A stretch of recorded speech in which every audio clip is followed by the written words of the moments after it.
Greetings, friends. This is Annette of AnnetteLeonard.com, back again with a moment for chronic wellness. Now, for those of you tuning in on video, I have a confession to make.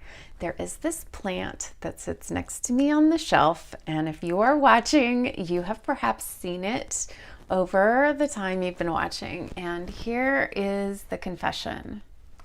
This plant, this little succulent, this beautiful plant is fake. Now, I've got it in a terracotta pot and I actually have it in dirt. But during the 2 years that I was down with meningitis, I couldn't tolerate touch, sound, sitting up or laying down. I had to be at a 45-degree angle. I most especially couldn't tolerate any light. And so our house became like a cave. And for all of that time, I was sleeping in the guest room and my wife stayed in our bedroom, and the isolation is so profound. I can't even in this tiny little episode. But all of that is to say that in that radical time of myopic focus on like keep Annette alive, all our houseplants died. I mean, by and large, I was the houseplant tender. By default, Beck learned how. And yet, when you have to cover every window and keep all the light out, and every day becomes focused on what food has Annette kept down and have I brought her enough liquid to keep her alive, the plants are on like some back burner in somebody else's house. And so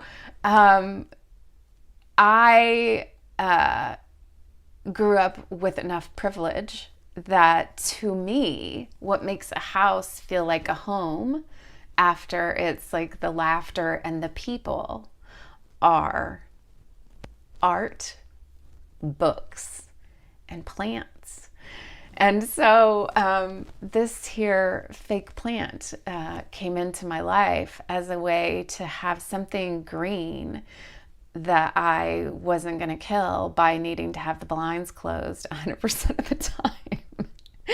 But the reason I'm talking about this fake plant is that I have a few houseplants that either miraculously like fought for their lives and somehow survived, or friends have given us since the Great Reckoning 4 years ago and have fought to survive. But recently, a little crop of sugar ants got into our houseplants. And so Beck took all of the houseplants that we had out to the garage to like discourage the ants from being in our house. And like, oh, ants just like makes me feel dirty, like so gross. And in order to then bring the plants back in, it's been this whole like, are the ants gone? Who's really sure? And so I've decided that on the days that I feel good enough, I'm going to repot each of those plants before I bring them back inside. And it got me thinking about the fact that like, I know one of those plants is like a philodendron, like just a simple kind of ivy plant that you can like repot off of a cutting that we've had for at least 17 years. And I'll be damned if I can remember the last time that little bugger got new soil.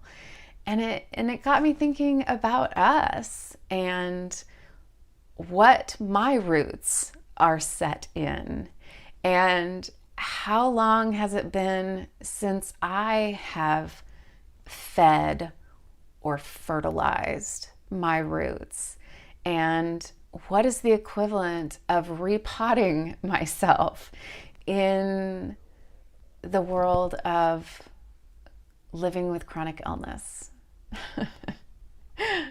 We're going to continue talking about that.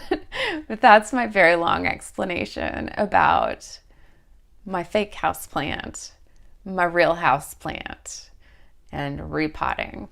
All right, friends. Welcome back. It's good to be talking with you again. And until we're together again, I hope that you and yours are finding ways to be well.